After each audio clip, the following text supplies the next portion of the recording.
पाञ्चजन्यं ऋषिकेशो देवदत्तं धनञ्जयः पौण्ड्रं दध्मौ महाशङ्खं भीमकर्मावृकोदरः।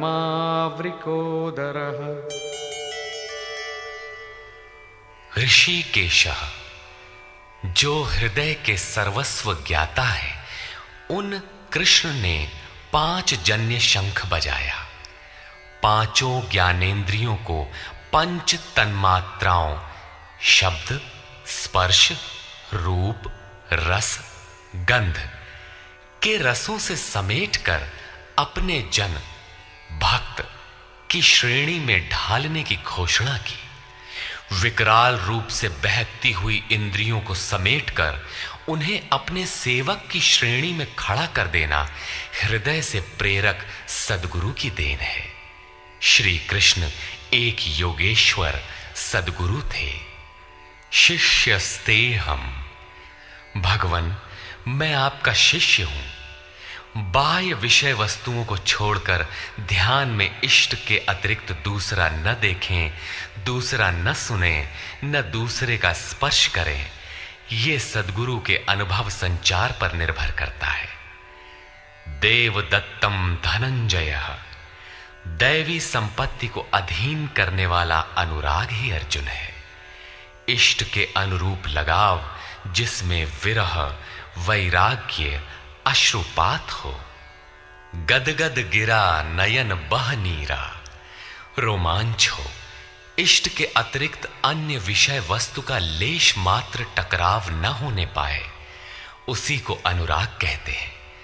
यदि यह सफल होता है तो परम देव परमात्मा में प्रवेश दिलाने वाली दैवी संपद पर आधिपत्य प्राप्त कर लेता है। इसी का दूसरा नाम धनंजय भी है। एक धन तो बाहरी संपत्ति है जिससे शरीर निर्वाह की व्यवस्था होती है। आत्मा से इसका कोई संबंध नहीं है। इससे परे स्थिर आत्मिक संपत्ति ही निज संपत्ति है। बृहदारण्य कोपनिषद में याज्ञवल्क्य ने मैत्रेयी को यही समझाया कि धन से संपन्न पृथ्वी के स्वामित्व से भी अमृतत्व की प्राप्ति नहीं हो सकती। उसका उपाय आत्मिक संपत्ति है। भयानक कर्म वाले भीमसेन ने पौंड्र अर्थात प्रीति नामक महाशंख बजाया। भाव का उद्गम और निवास स्थान हृदय है, इसलिए इसका नाम वृकोदर है। आपका भाव लगाव बच्चे में होता है, किंतु वस्तुतः वो लगाव आपके हृदय में है जो बच्चे में जाकर मूर्त होता है। ये भाव अथाह और महान बलशाली है। उसने प्रीति नामक महाशंख बजाया। भाव में ही वो प्रीति निहित है, इसीलिए भीम ने पौंड्र प्रीति नामक महाशंख बजाया। भाव महान बलवान है, किंतु प्रीति संचार के माध्यम से। हरि व्यापक सर्वत्र समाना, प्रेम ते प्रकट हो ही मैं जाना।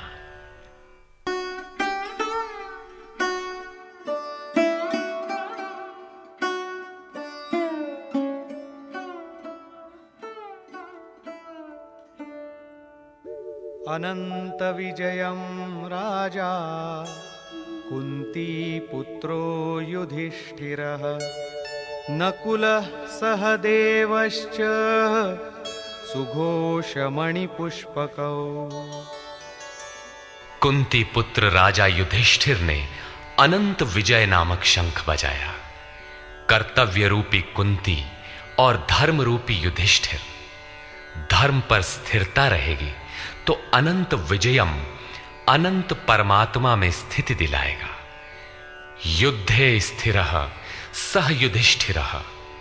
प्रकृति पुरुष क्षेत्र क्षेत्रज्ञ के संघर्ष में स्थिर रहता है, महान दुख से भी विचलित नहीं होता। तो एक दिन जो अनंत है, जिसका अंत नहीं है, वो है परम तत्व परमात्मा, उस पर विजय दिला देता है। नियम रूपी नकुल ने सुघोष नामक शंख बजाया। ज्यों-ज्यों नियम उन्नत होगा, अशुभ का शमन होता जाएगा, शुभ घोषित होता जाएगा। सत्संग रूपी सहदेव ने मणि पुष्पक शंख बजाया। मनीषियों ने प्रत्येक श्वास को बहुमूल्य मणि की संज्ञा दी है। हीरा जैसी श्वासा बातों में बीती जाए। एक सत्संग तो वो है जो आप सत्पुरुषों की वाणी से सुनते हैं, किंतु यथार्थ सत्संग आंतरिक है। श्री कृष्ण के अनुसार आत्मा ही सत्य है, सनातन है। चित्त सब ओर से सिमटकर आत्मा की संगत करने लगे, यही वास्तविक सत्संग है। ये सत्संग चिंतन, ध्यान और समाधि के अभ्यास से संपन्न होता है। ज्यों-ज्यों सत्य के सान्निध्य में सुरत टिकती जाएगी, त्यों-त्यों एक-एक श्वास पर नियंत्रण मिलता जाएगा। मन सहित इंद्रियों का निरोध होता जाएगा। जिस दिन सर्वथा निरोध होगा, वस्तु प्राप्त हो जाएगी। वाद्य यंत्रों की तरह चित्त का आत्मा के स्वर में स्वर मिलाकर संगत करना ही सत्संग है। बाह्य मणि कठोर है, किंतु श्वास मणि पुष्प से भी कोमल है। पुष्प तो विकसित होने या टूटने पर कुम्हलाता है, किंतु आप अगले श्वास तक जीवित रहने की गारंटी नहीं दे सकते।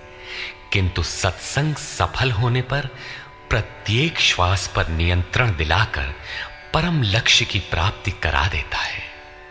इसके आगे पांडवों की कोई घोषणा नहीं है, किंतु प्रत्येक साधन कुछ न कुछ निर्मलता के पथ में दूरी तय करता है। आगे कहते हैं,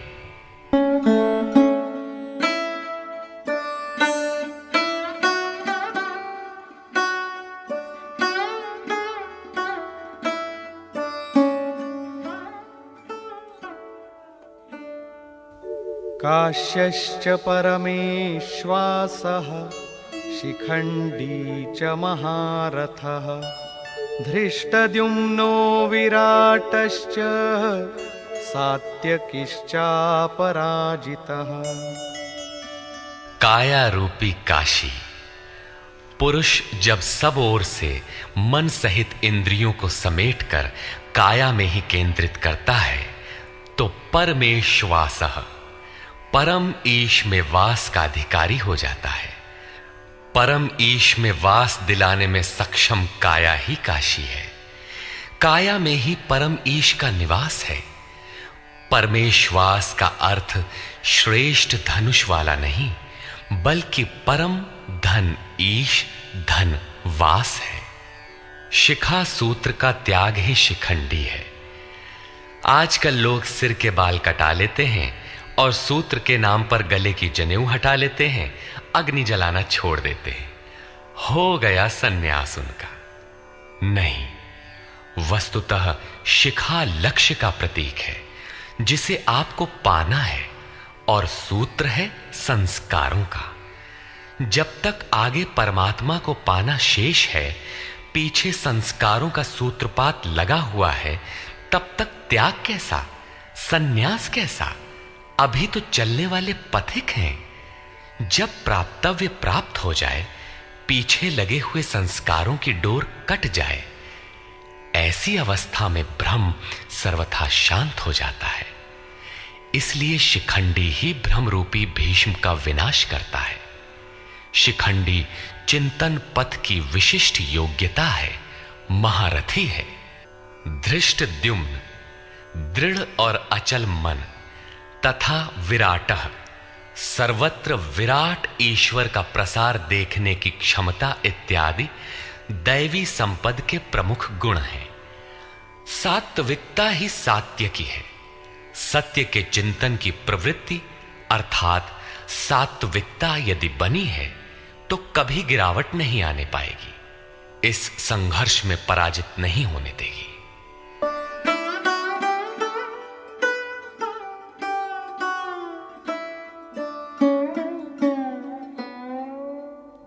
द्रुपदो द्रौपदेयाश्च सर्वशः पृथिवीपते सौभद्रश्च महाबाहुः शंखान् दद्मुः पृथक् पृथक्। अचल पददायक द्रुपद और ध्यान रूपी द्रौपदी के पांचों पुत्र सहृदयता, वात्सल्य, लावण्य, सौम्यता इत्यादि साधन में महान सहायक महारथी हैं तथा बड़ी भुजा वाला अभिमन्यु, इन सब ने पृथक पृथक शंख बजाए। भुजा कार्यक्षेत्र का प्रतीक है। जब मन भय से रहित हो जाता है तो उसकी पहुंच दूर तक हो जाती है। हे राजन, इन सब ने अलग अलग शंख बजाए। कुछ न कुछ दूरी सभी तय कराते हैं। इनका पालन आवश्यक है, इसलिए इनके नाम गिनाए। इसके अतिरिक्त कुछ दूरी ऐसी भी है जो मन बुद्धि से परे है। भगवान स्वयं ही अंतःकरण में विराज कर तय कराते हैं। इधर दृष्टि बनकर आत्मा से खड़े हो जाते हैं और सामने स्वयं खड़ा होकर अपना परिचय करा लेते हैं।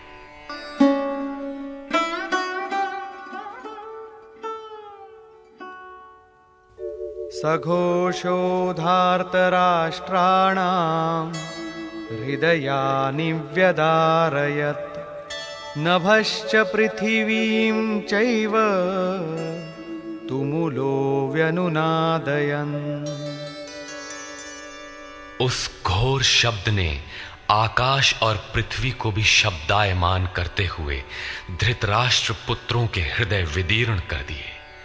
सेना तो पांडवों की ओर भी थी, किंतु हृदय विदीर्ण हुए धृतराष्ट्र पुत्रों के। वस्तुतः पांचजन्य दैवी शक्ति पर आधिपत्य, अनंत पर विजय, अशुभ का शमन और शुभ की घोषणा धारावाही होने लगे तो कुरुक्षेत्र आसुरी संपद, बहिर्मुखी प्रवृत्तियों का हृदय विदीर्ण हो जाएगा। उनका बल शनैः शनैः क्षीण होने लगता है। सर्वथा सफलता मिलने पर मोहमयी प्रवृत्तियां सर्वथा शांत हो जाती हैं।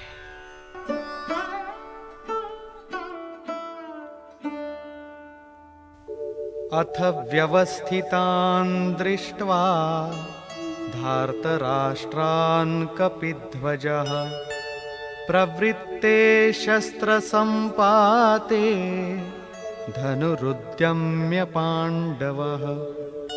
ऋषिकेशं तदा वाक्यम् इदमाह महीपते। सेनयोरुभयोर्मध्ये रथं स्थापयमेच्युत। संयम रूपी संजय ने अज्ञान से आवृत मन को समझाया कि हे राजन, उसके उपरांत कपिध्वजः वैराग्य रूपी हनुमान, वैराग्य ही ध्वज है जिसका। ध्वज राष्ट्र का प्रतीक माना जाता है। कुछ लोग कहते हैं ध्वजा चंचल थी, इसलिए कपिध्वज कहा गया, किंतु नहीं। यहां कपि साधारण बंदर नहीं, स्वयं हनुमान थे, जिन्होंने मान अपमान का हनन किया था। सममान निरादर आदरहीन। प्रकृति की देखी सुनी वस्तुओं से, विषयों से राग का त्याग ही वैराग्य है। अतः वैराग्य ही जिसकी ध्वजा है, उस अर्जुन ने व्यवस्थित रूप से धृतराष्ट्र पुत्रों को खड़े देखकर शस्त्र चलने की तैयारी के समय धनुष उठाकर ऋषिकेशम, जो हृदय के सर्वस्व ज्ञाता है, उन योगेश्वर श्री कृष्ण से ये वचन कहा, हे अच्युत, जो कभी च्युत नहीं होता, मेरे रथ को दोनों सेनाओं के बीच खड़ा करिए। यहां सारथी को दिया गया आदेश नहीं, इष्ट सदगुरु से की गई प्रार्थना है। किस लिए खड़ा करें?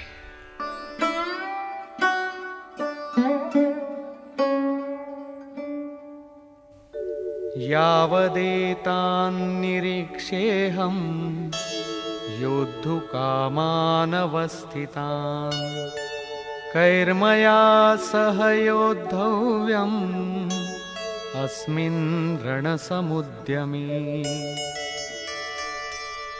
जब तक मैं इन स्थित हुए युद्ध की कामना वालों को अच्छी प्रकार देख न लूं कि इस युद्ध के उद्योग में मुझे किन किन के साथ युद्ध करना योग्य है, इस युद्ध व्यापार में मुझे किन किन के साथ युद्ध करना है।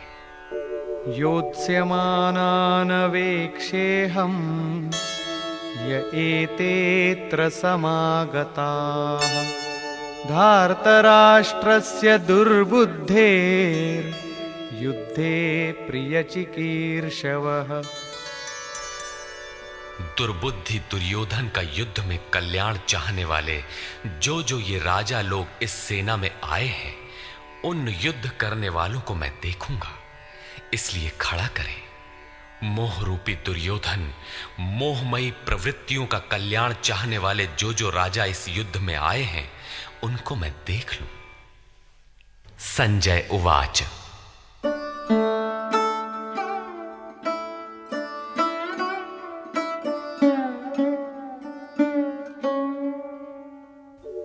एवमुक्तो ऋषिकेशो गुडाकेशेन भारत सेनयोरुभयोर्मध्ये स्थापयित्वा रथोत्तमम् भीष्मद्रोणप्रमुखतः सर्वेषां च महीक्षिताम् उवाच पार्थ पश्यैतान् समवेतान् कुरुनीति। संजय बोला, निद्राजयी अर्जुन द्वारा इस प्रकार कहे जाने पर हृदय के ज्ञाता श्री कृष्ण ने दोनों सेनाओं के बीच भीष्म, द्रोण और महीक्षिताम शरीर रूपी पृथ्वी पर अधिकार जमाए हुए संपूर्ण राजाओं के बीच उत्तम रथ को खड़ा करके कहा कि पार्थ, इन इकट्ठे हुए कौरवों को देख, यहां उत्तम रथ सोने चांदी का रथ नहीं है। संसार में उत्तम की परिभाषा नश्वर शरीर के प्रति अनुकूलता प्रतिकूलता से की जाती है। ये परिभाषा अपूर्ण है। जो हमारे आत्मा हमारे स्वरूप का सदैव साथ दे, वही उत्तम है, जिसके पीछे अनुत्तम मलिनता न हो।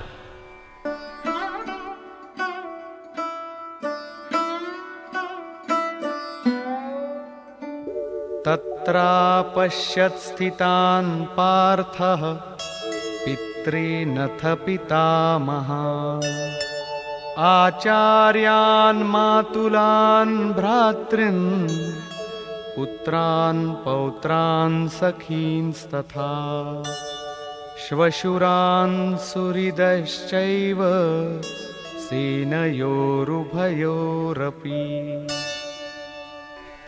इसके उपरांत अचूक लक्ष्य वाले पार्थिव शरीर को रथ बनाने वाले पार्थ ने उन दोनों सेनाओं में स्थित पिता के भाइयों को, पितामहों को, आचार्यों को, मामाओं को, भाइयों को, पुत्रों को, पौत्रों को, मित्रों को, श्वसुरों को और सुहृदों को देखा। दोनों सेनाओं में अर्जुन को केवल अपना परिवार, मामा का परिवार, ससुराल का परिवार, सुहृद और गुरुजन दिखाई पड़े।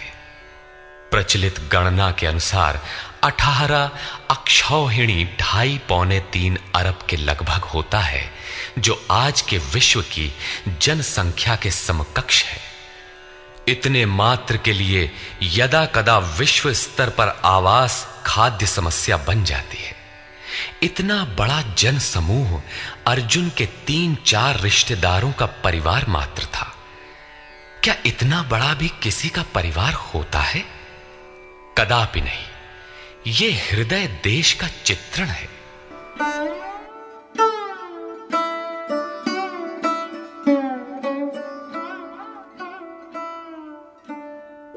तान् समीक्ष्य स कौन्तेयः सर्वान् बन्धूनवस्थितान् कृपया परयाविष्टो विषीदन्निदमब्रवीत्। इस प्रकार खड़े हुए उन संपूर्ण बंधुओं को देखकर अत्यंत करुणा से आवृत वो कुंती पुत्र अर्जुन शोक करता हुआ बोला। अर्जुन उवाच।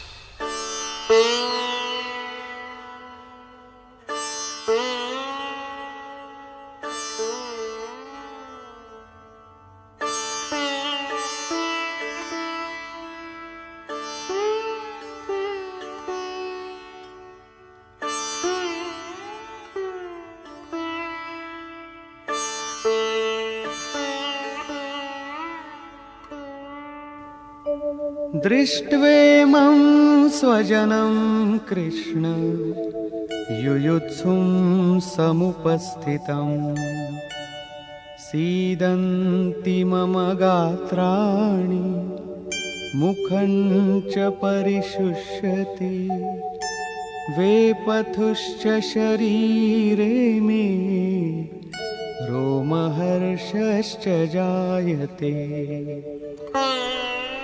हे कृष्ण, इस युद्ध की इच्छा वाले खड़े हुए स्वजन समुदाय को देखकर मेरे अंग शिथिल हुए जाते हैं, मुख सूखा जाता है और मेरे शरीर में कंप तथा रोमांच हो रहा है।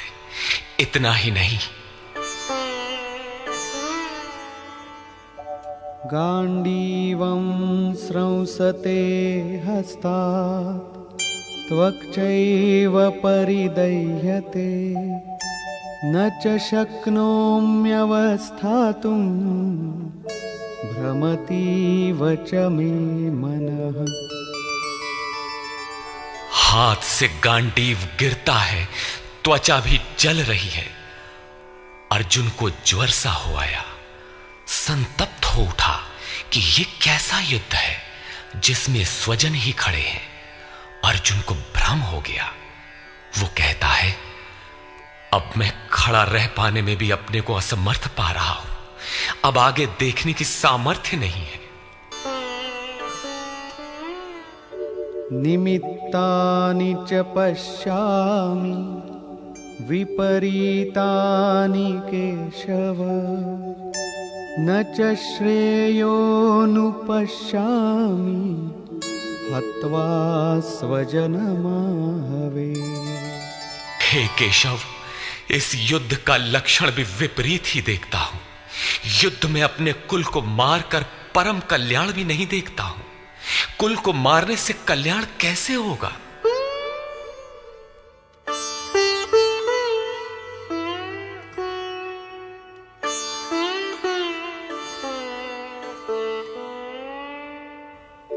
न कांक्षे विजयं कृष्ण न च राज्यं सुखानि च किन्नो राज्येन गोविन्द किं भोगैर्जीवितेन वा।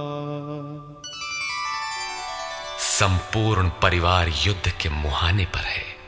इन्हें युद्ध में मारकर विजय से मिलने वाला राज्य और राज्य से मिलने वाला सुख अर्जुन को नहीं चाहिए।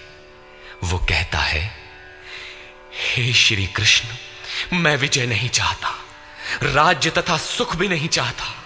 हे गोविंद, हमें राज्य या भोग अथवा जीवन से भी क्या प्रयोजन है? क्यों?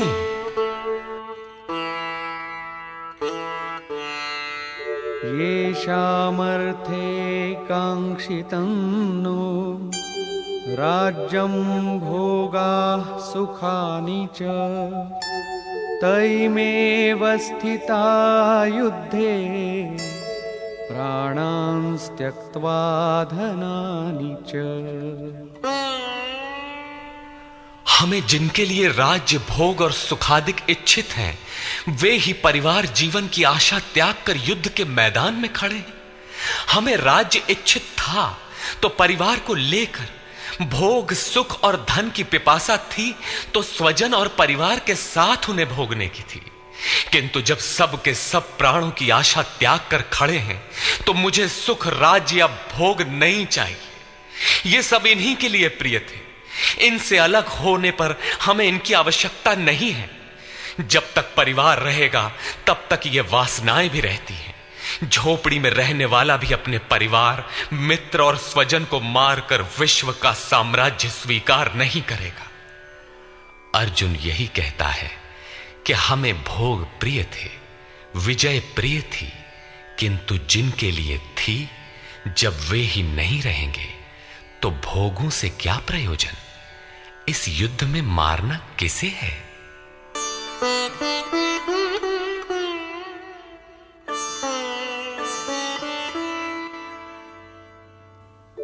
आचार्याः पितरः पुत्राः तथैव च पितामहाः मातुलाः श्वशुराः पौत्राः शालाः संबंधिनस्तथा।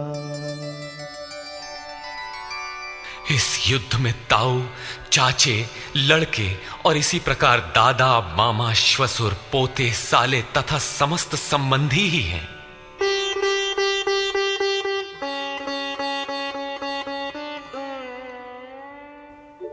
एतान्न हन्तुमिच्छामि घ्नतोऽपि मधुसूदन अपि त्रैलोक्यराज्यस्य हेतो किन्नु मही कृते। हे मधुसूदन, मुझे मारने पर भी अथवा 3 लोक के राज्य के लिए भी मैं इन सबको मारना नहीं चाहता। फिर पृथ्वी के लिए कहना ही क्या? 18 अक्षौहिणी सेना में अर्जुन को अपना परिवार ही दिखाई पड़ा। इतने अधिक स्वजन वास्तव में क्या हैं? वस्तुतः अनुराग ही अर्जुन है। भजन के आरंभ में प्रत्येक अनुरागी के समक्ष यही समस्या रही है। सभी चाहते हैं कि हम भजन करें, उस परम सत्य को पालें, किंतु किसी अनुभवी सद्गुरु के संरक्षण में कोई अनुरागी जब क्षेत्रज्ञ के संघर्ष को समझता है कि हमें किन से लड़ना है, तो वो हताश हो जाता है। वो चाहता है कि हमारे पिता का परिवार, ससुराल का परिवार, मामा का परिवार, सुहृद, मित्र और गुरुजन साथ रहे, सभी सुखी रहें और इन सब की व्यवस्था करते हुए हम परमात्म स्वरूप की प्राप्ति भी कर लें। किंतु जब वो समझता है कि आराधना में अग्रसर होने के लिए परिवार छोड़ना होगा, इन संबंधों का मोह समाप्त करना होगा, तो वो अधीर हो उठता है। पूज्य महाराज जी कहा करते थे, मरना और साधु होना बराबर है। साधु के लिए सृष्टि में दूसरा कोई जीवित है भी, किंतु घर वालों के नाम पर कोई नहीं है। यदि कोई है तो लगाव है, मोह समाप्त कहां हुआ? जहां तक लगाव है, उसका पूर्ण त्याग, उस लगाव के अस्तित्व मिटने पर ही उसकी विजय है। इन संबंधों का प्रसार ही तो जगत है, अन्यथा जगत में हमारा क्या है? तुलसीदास कह चिद विलास जग, बूझत बूझत बूझ है। मन का प्रसार ही जगत है। योगेश्वर कृष्ण ने भी मन के प्रसार को ही जगत कहकर संबोधित किया। जिसने इसके प्रभाव को रोक लिया, उसने चराचर जगत ही जीत लिया। इहैव तैर्जितः सर्गो येषां साम्ये स्थितम मनः। केवल अर्जुन अधीर था, ऐसी बात नहीं है। अनुराग सबके हृदय में है। प्रत्येक अनुरागी अधीर होता है, उसे संबंधी याद आने लगते हैं। पहले वो सोचता था कि भजन से कुछ लाभ होगा तो ये सब सुखी होंगे, इनके साथ रहकर उसे भोगेंगे। जब ये साथ ही नहीं रहे तो सुख लेकर क्या करेंगे? अर्जुन की दृष्टि राज्य सुख तक ही सीमित थी। वो त्रिलोकी के साम्राज्य को ही सुख की पराकाष्ठा समझता था। इसके आगे भी कोई सत्य है, इसकी जानकारी अर्जुन को अभी नहीं है।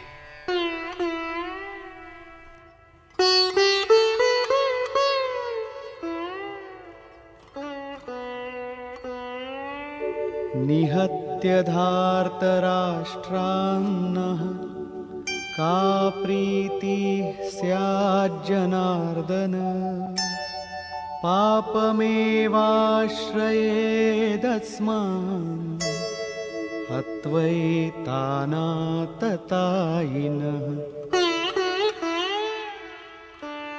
हे जनार्दन, धृतराष्ट्र के पुत्रों को मारकर भी हमें क्या प्रसन्नता होगी। जहां धृतराष्ट्र अर्थात धृष्टता का राष्ट्र है, उससे उत्पन्न मोह रूपी दुर्योधन इत्यादि को मारकर भी हमें क्या प्रसन्नता होगी। इन आतताइयों को मारकर हमें पाप ही तो लगेगा। जो जीवन यापन के तुच्छ लाभ के लिए अनीति अपनाता है वो आतताई कहलाता है, किंतु वस्तुतः इससे भी बड़ा आतताई वो है जो आत्मा के पथ में अवरोध उत्पन्न करता है। आत्मदर्शन में बाधक काम, क्रोध, लोभ, मोह आदि का समूह ही आतताई है।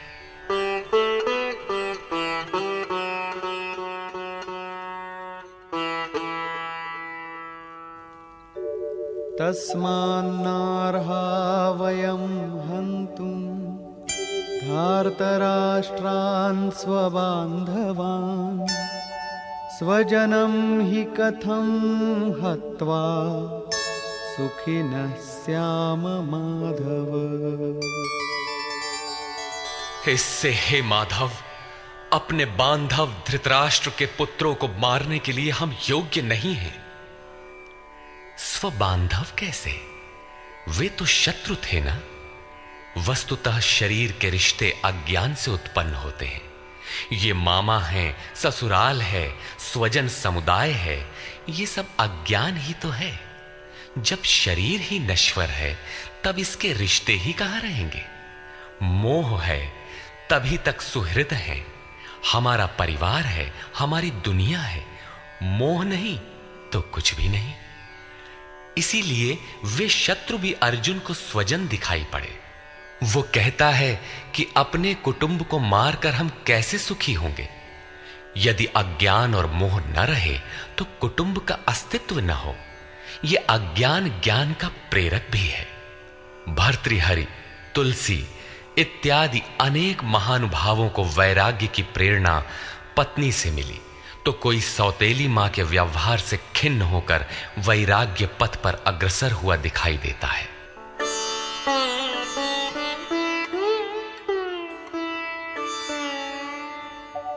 यद्यप्येतेन पश्यन्ति लोभोपहत चेतसः कुलक्षयकृतं दोषं मित्रद्रोहे च पातकम्। यद्यपि लोभ से भ्रष्ट चित्त हुए ये लोग कुल नाश के दोष और मित्र द्रोह के पाप को नहीं देखते हैं, ये उनकी कमी है। फिर भी कथं न ज्ञेयमस्माभिः पापादस्मान्निवर्तितुं कुलक्षयकृतं दोषं प्रपश्यद्भिर्जनार्दन। हे जनार्दन, कुल नाश से होने वाले दोषों को जानने वाले हम लोगों को इस पाप से हटने के लिए क्यों नहीं विचार करना चाहिए। मैं ही पाप करता हूं ऐसी बात नहीं, आप भी भूल करने जा रहे हैं। कृष्ण पर भी आरोप लगाया। अभी वो समझ में अपने को कृष्ण से कम नहीं मानता।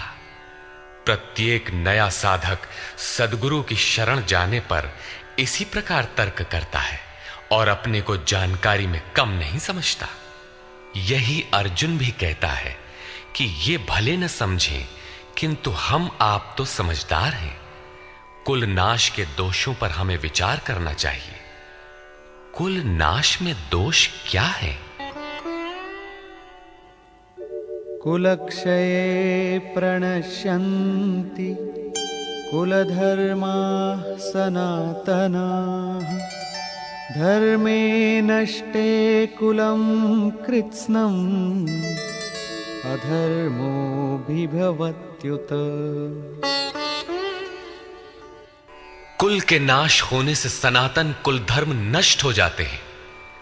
अर्जुन कुल धर्म कुलाचार को ही सनातन धर्म समझ रहा था। धर्म के नाश होने पर संपूर्ण कुल को पाप भी बहुत दबा लेता है। अधर्माभिभवात् कृष्ण प्रदुष्यन्ति कुलस्त्रियः। स्त्रीषु दुष्टासु वार्ष्णेय जायते वर्णसंकरः। हे कृष्ण, पाप के अधिक बढ़ जाने से कुल की स्त्रियां दूषित हो जाती हैं। हे वार्ष्णेय, स्त्रियों के दूषित होने पर वर्ण संकर उत्पन्न होता है। अर्जुन की मान्यता थी कि कुल की स्त्रियों के दूषित होने से वर्ण संकर होता है, किंतु श्री कृष्ण ने इसका खंडन करते हुए आगे बताया कि मैं अथवा स्वरूप में स्थित महापुरुष यदि आराधना क्रम में भ्रम उत्पन्न कर दे तब वर्ण संकर होता है। वर्ण संकर के दोषों पर अर्जुन प्रकाश डालता है।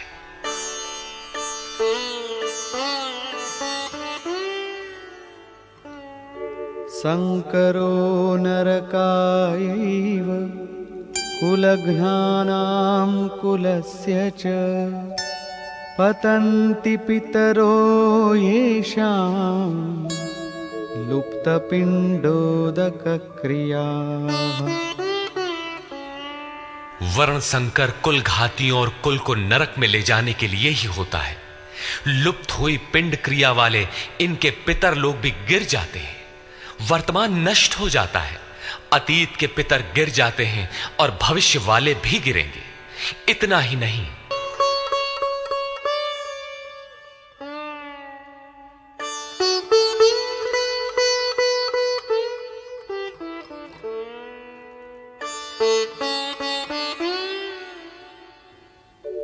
दोषैरेतैः कुलघ्नानां वर्णसंकरकारकैः उत्साद्यन्ते जातिधर्माः कुलधर्माश्च शाश्वताः। इन वर्ण संकर कारक दोषों से कुल और कुलघातियों के सनातन कुल धर्म और जाति धर्म नष्ट हो जाते हैं। अर्जुन मानता था कि कुल धर्म सनातन है, कुल धर्म ही शाश्वत है, किंतु श्री कृष्ण ने इसका खंडन किया और आगे बताया कि आत्मा ही सनातन शाश्वत धर्म है। वास्तविक सनातन धर्म को जानने से पहले मनुष्य धर्म के नाम पर किसी न किसी रूढ़ि को जानता है। ठीक इसी प्रकार अर्जुन भी जानता है जो कृष्ण के शब्दों में एक रूढ़ि है।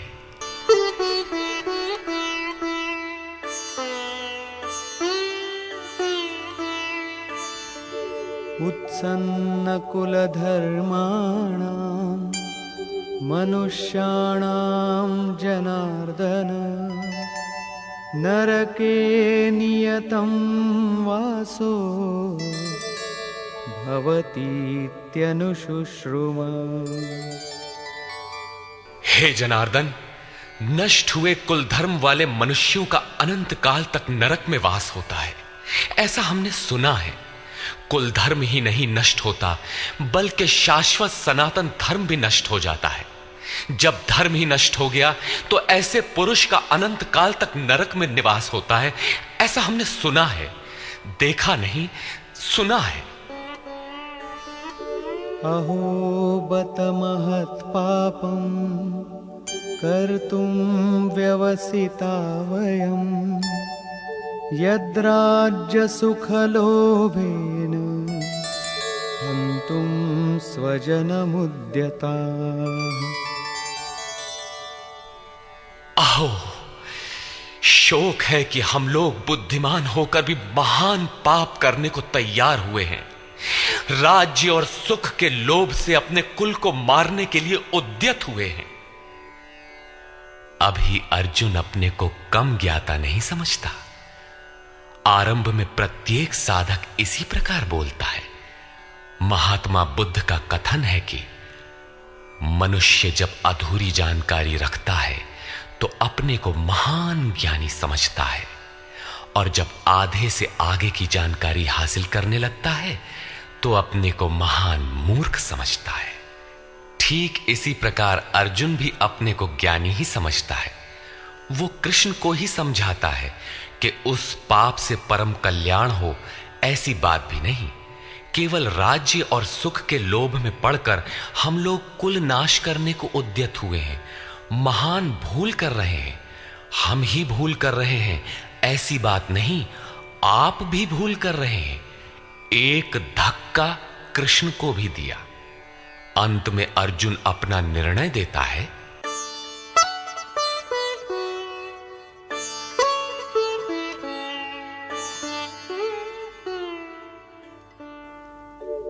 यदि माम प्रतीकारम् अशस्त्रं शस्त्रपाणयः धार्तराष्ट्रारणे हन्युः तन्मे क्षेमतरं भवेत्। यदि मुझ शस्त्र रहित न सामना करने वाले को शस्त्रधारी धृतराष्ट्र के पुत्र रण में मारे तो उनका वो मारना भी मेरे लिए अति कल्याणकारक होगा। इतिहास तो कहेगा कि अर्जुन समझदार था, जिसने अपनी बलि देकर युद्ध बचा लिया। लोग प्राणों की आहुति दे डालते हैं कि भोले भाले मासूम बच्चे सुखी रहें, कुल तो बचा रहे। मनुष्य विदेश चला जाए, वैभवपूर्ण प्रासाद में रहे, किंतु 2 दिन बाद उसे अपनी छोड़ी हुई झोपड़ी याद आने लगती है। मोह इतना प्रबल होता है। इसीलिए अर्जुन कहता है कि शस्त्रधारी धृतराष्ट्र के पुत्र मुझ न प्रतिकार करने वाले को रण में मार दें, तब भी वो मेरे लिए अति कल्याणकारी होगा, ताकि लड़के तो सुखी रहें। संजय उवाच।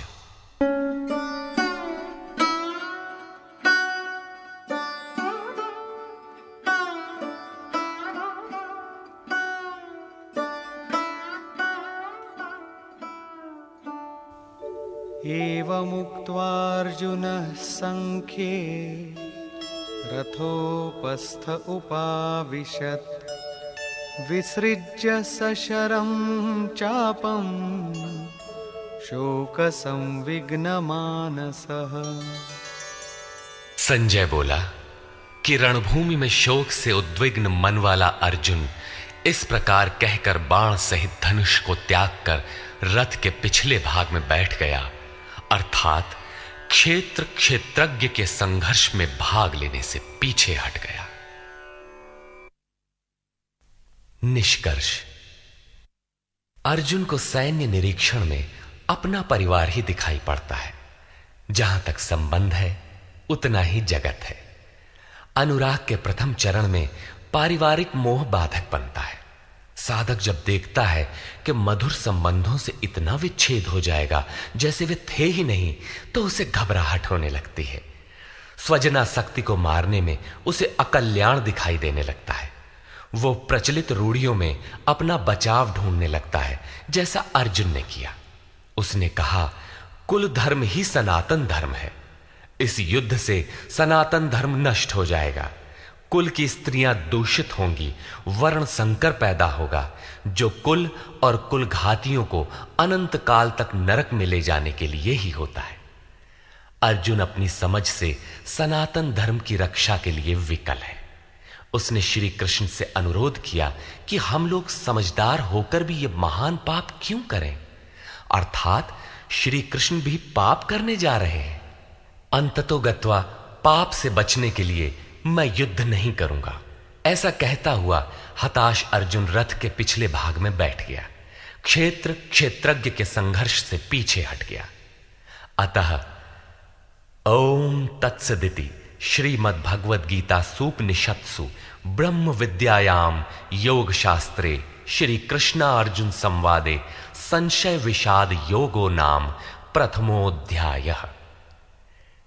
इस प्रकार स्वामी अड़गड़ानंद कृत श्रीमद् भगवद गीता के भाष्य यथार्थ गीता का प्रथम अध्याय पूर्ण होता है। हरि ओम तत्सत।